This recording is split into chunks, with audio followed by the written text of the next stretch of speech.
So within this, I want you to, in the comment sections, the bonus question for this video is basically, what changes would you make to what I've suggested here, right? So it's not just a thing of like, I don't want people just to be like, oh, I disagree with that, right? I want you to come up with alternative proposals for whatever it is, right? So if I say I'm going to talk about this specific topic and you disagree with that, I want you to tell me what is you disagree about it with, right? And then I want you to then lay out what you would say, as an alternative, right? I'm not saying with this that, this should just be seen as gospel, right?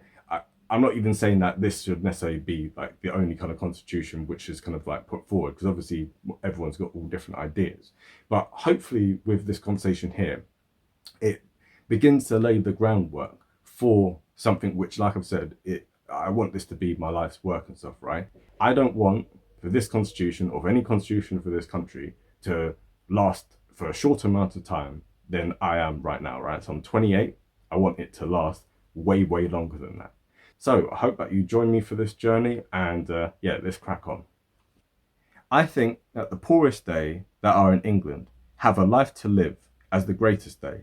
And therefore, truly, I think it's clear that everyone that is to live under government ought first by their own consent to put themselves under the government. And I do not think that the poorest person in England is bound in a strict sense to that government that they have not had a voice to put themselves under. So the monarch is the head of state and commander-in-chief, right? But it may only be chosen from the House of Windsor by the people. The monarchy itself can be abolished by the people if ever they so choose, with the role of head of state and commander-in-chief going to the president instead. The monarch is a figurative role with real power aligned with the prime minister. For the next bit now, we're going to talk about the judiciary, right? So the judiciary, so we're going to have the Supreme Court consisting of 9 judges, and they are to be elected by the people. And it is only through this authority that they acquire the right to strike down laws as being unconstitutional, whether said laws are made by parliamentary votes or by popular referenda. The next thing we're going to talk about in terms of like the elections for the judges, right? So the judges, we're saying that once every 6 years, they ought to be elected, right?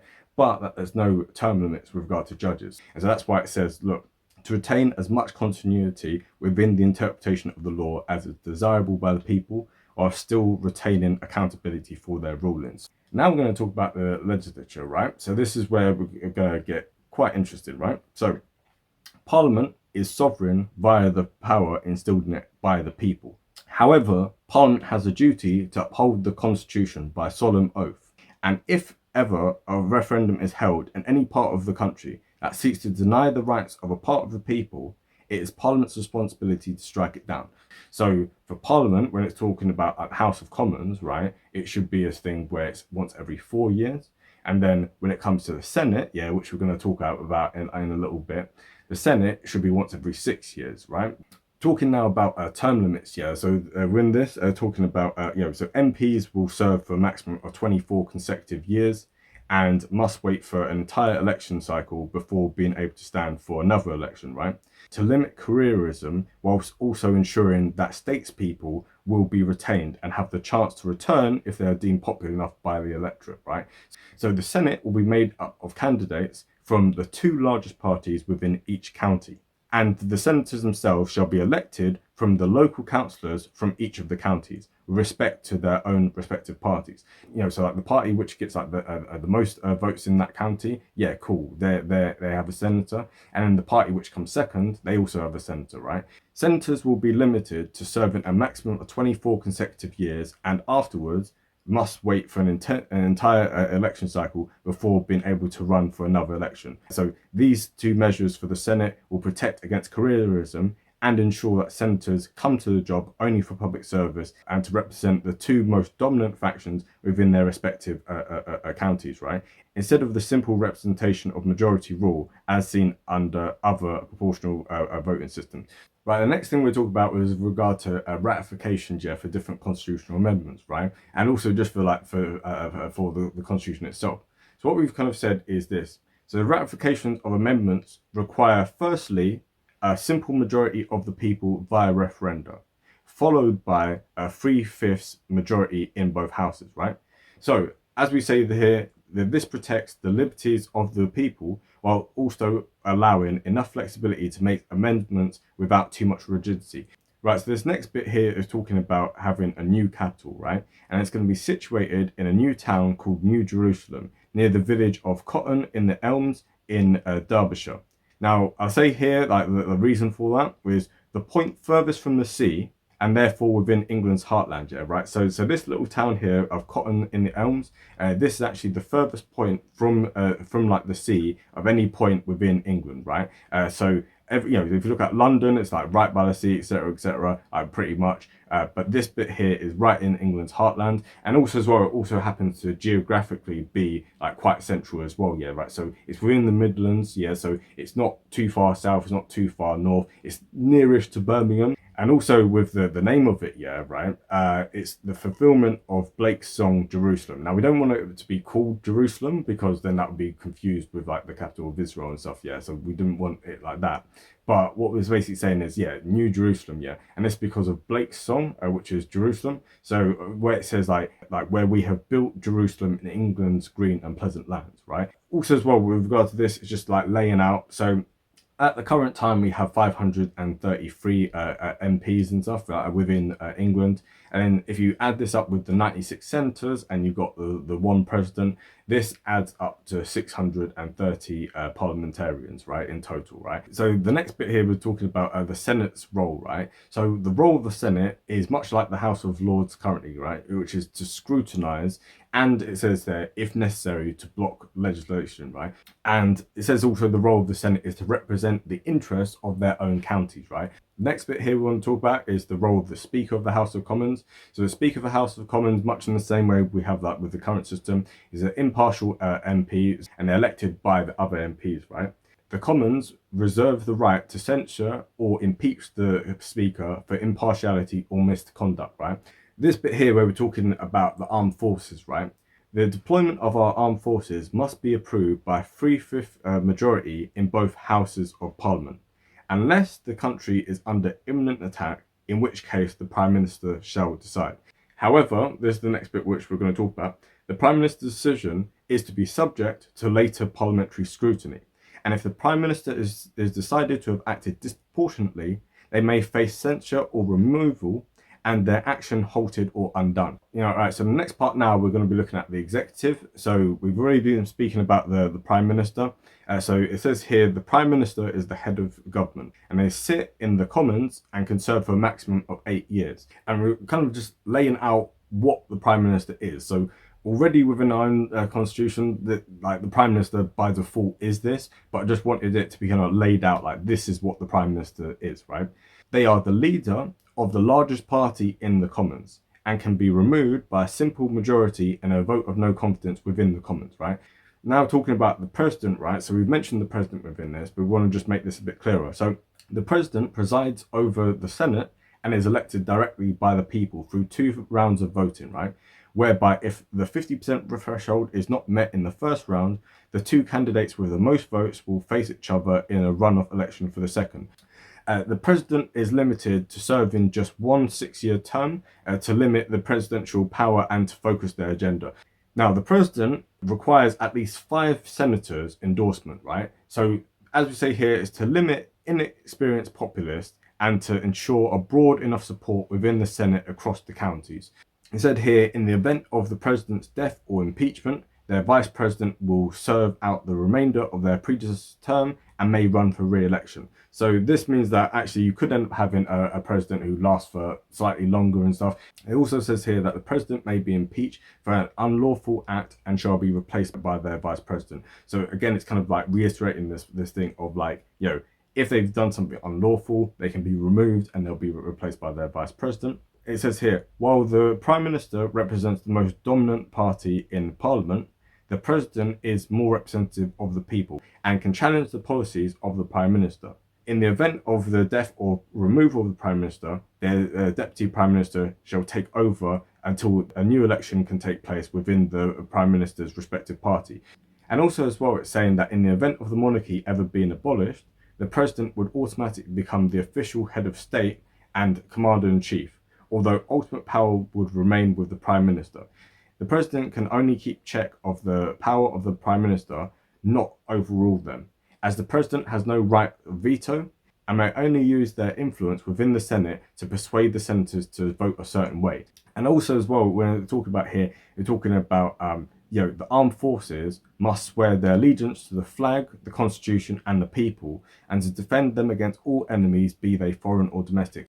Right, now we're going to talk about the power of the different county governments, right? So the 48 counties of England are each to have 2 senators to represent them.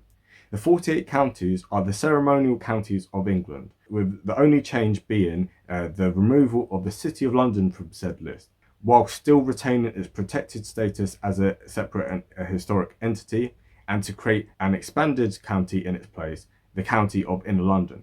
So you have the County of Greater London, will now become the County of Outer London, right? And this divide the power and population of London between inner and outer London for the sake of the other smaller county. And then, the parliamentary boundaries for MPs within each county are to be drawn by a nationwide cross-party committee and not by the counties. So what we're talking about here is to avoid factionalism and corruption through the process of gerrymandering. And now we're talking about the power of the people, right? Power to the people. The people vote in elections for their candidates, as well as in referenda on both county and national levels. However, Parliament must strike down any result that violates the human rights of anyone via a vote in both houses of 3/5 or more. And the next bit we're talking about only a future act of Parliament can overturn this decision made by Parliament, right? So this, as we're kind of saying here, this is a defence against the tyranny of the majority, whilst also serving as a defence against the tyranny of an oligarchy. The next bit here is talking about petitions, petitions for referendums. This is the process for how we're going to call a referendum, right? If a petition making up at least 10% of the electorate call for a referendum on any issue, it must be conducted, unless it is deemed to be in violation of human rights. And it's saying here that the next bit, referenda must be held within a campaign period of between 120 days and 180 days. If a referendum is held, there must be no further referenda on the specific matter for a minimum of 10 years. This ensures that enough time is given for implementation and that repeat referenda cannot be constantly called, as well as enough time to reflect and to overturn if necessary. And the next bit here, when we talk about no time limits regarding foreign treaties shall stand, as regardless of parliamentary consent, a simple majority of the people may cancel these at any time. The nation's sovereignty derives not from Parliament, but from the people. And then this final bit with regard to the powers of the people, referenda must be implemented within a period of at least 2 years after said vote. And now this is the final bit, I promise this is the final bit, and we're talking about the amendments, right? So that's kind of why we've got 9 amendments here. So the first one here is talking about freedom of expression, thought or belief of any kind, provided it does not discriminate due to race, sex, sexuality, disability or religion is inviolable, right? The right to peaceably assemble and to petition the government or the people shall equally not be infringed upon, providing that private property and personal space are not infringed upon in turn, right? Anyway, this next bit here, we'll talk about freedom of choice to elect one's representatives in elections and to vote in referendum, be they local or national. If one is a citizen of England and above the voting age determined by Parliament or the people, shall not be infringed. Now this one here is quite a long one, but it just covers a lot of different things. So freedom of access to justice to ensure that one is subject to speedy, fair trials, where one is judged by a jury of one's peers, that one's property cannot be searched or seized without a court-ordered warrant, that one's property cannot be sold by the state without just compensation, that one must not be the victim of double jeopardy, that one must not be the victim of excessive bails or fines, that one has the right to not be assaulted whilst in the custody of the authorities, that one must not be subjected to cruel or unusual punishment, that one must not be the victim of slavery or any other involuntary or unconsented physical harm to oneself, that one has the right to an attorney in one's defense, that one has the right to remain silent when questioned so as to protect oneself against self-incrimination. So the Fourth Amendment is talking about freedom from martial law, that one cannot be drafted or forced to take part in a war against one's conscience, or to be forced to live under military rule. Like the next bit here, I talk about the Fifth Amendment is laying out the freedom of the county governments to tax and spend at whatever levels, provided that their budgets are balanced over time and that the expenditures reserved for the national government, i.e. defence, foreign policy, border control and upkeep of parliament, remain catered for. And then it says here, to legislate as they see fit the laws which they wish to enact, provided that such laws do not violate the human rights of anyone, the right of secession if a majority in any county seeks it, the freedom for children to have a right to an education, to be free to choose their own values, beliefs and identity, to have a right to not be abused in any way by either their peers or by adults, physically, mentally, sexually or through neglect, to be free to pursue their own career paths and determine their own destinies.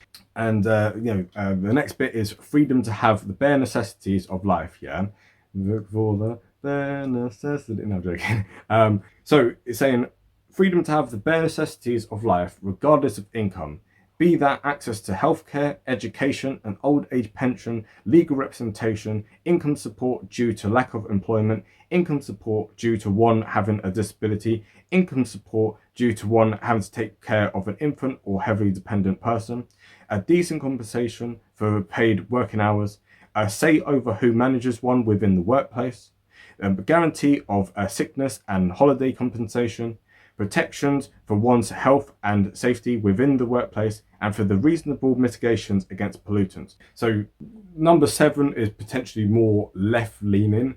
Number 8 is potentially more slightly right leaning, like quote unquote, right? This is freedom from economic mismanagement, right? So be that excessive production of money, peacetime deficits across the lifespan of Parliament, excessive acquisitions of peacetime debts, corruption of the public purse for private gain, excessive campaign contributions, as well as the handing out of the citizenry wealth to foreign governments or individuals without the consent of most of the people. And then the final thing, this is the end of the Constitution, and I'm actually quite tired now, it's gone for quite a long time, is protections of all freedoms not explicitly stated within this document.